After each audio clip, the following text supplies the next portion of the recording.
안녕하세요, 여러분 반갑습니다. 오늘은 부동산 경제 이야기로 제가 찾아뵙고 있습니다. 자, 일단 우리가 부동산 대출 그리고 전세 대출 혹은 매매 대출을 할 때 이 규제 수단에 관해서 많은 이야기를 듣게 되는데요. 그 중에서 가장 많이 듣는 용어가 LTV랑 DSR입니다. 아마 DSR 관련해서는 최근에 많은 분들께서 접해보셨을 단어인 것 같습니다. 그래서 본격적으로 부동산 투자를 하거나 혹은 이제 내가 살 집을 마련하고 싶으신 분들께서는 이 대출 규제 수단에 관해서 필수적으로 알고 계셔야 하는데요. 딱 세 가지로 제가 정리를 해드리겠습니다.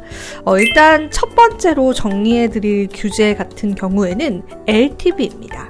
LTV 같은 경우에는 쉽게 이야기를 하자면은 주택 등의 부동산을 매수할 때 은행에서 빌릴 수 있는 최대 금액이다 라고 보시면 되는데, 조금 더 자세하게 어떤 정책들이 도입이 됐는지를 간략히 설명드리겠습니다. 자, 일단 2002년도에 도입이 됐고요. 부동산 시세 하향으로 인한 쇼크 시에 개인의 채무 불이행 방지와 또 개인 혹은 금융사의 손실을 예방하기 위해서 이러한 규제 수단이 들어왔다라고 보시면 됩니다. 연도별로 이러한 규제 수단들이 어떻게 도입이 됐고 어느 정도의 비율로 도입이 됐는지 쭉 정리해 놓은 표가 있기 때문에 참고를 해보시면 좋을 것 같고요. 참고로 이야기하자면 각 정권마다 이런 대출 규제에 관한 범위는 상당히 다릅니다. 어느 정도 좀 유연하게 이런 대출 규제들을 활용한다라고 보시면 되겠습니다.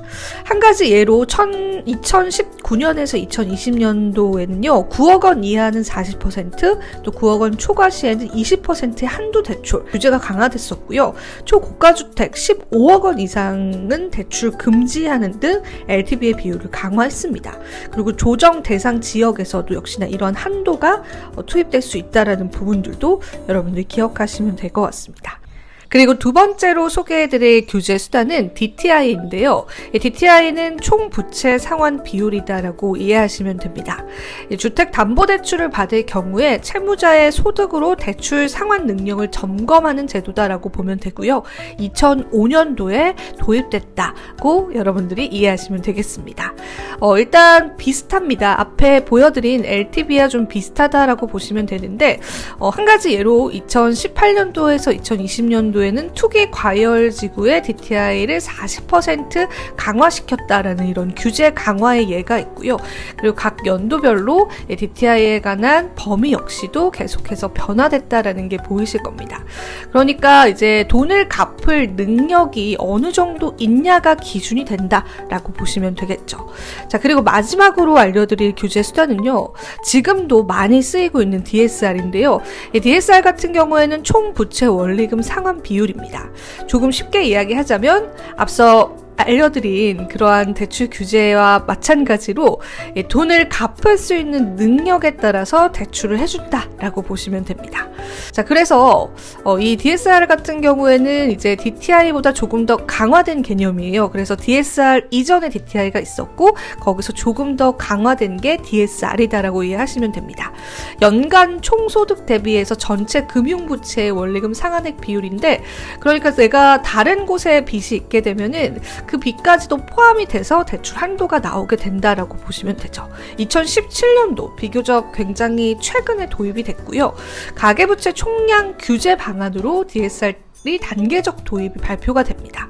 우리나라의 가계부채가 너무나 증가하기 때문에 이게 정부 입장에서도 정책적인 대안을 내놓았어야 했는데, 그 대안 중에 하나가 이 DSR의 규제 수단이다라고 보시면 되겠습니다.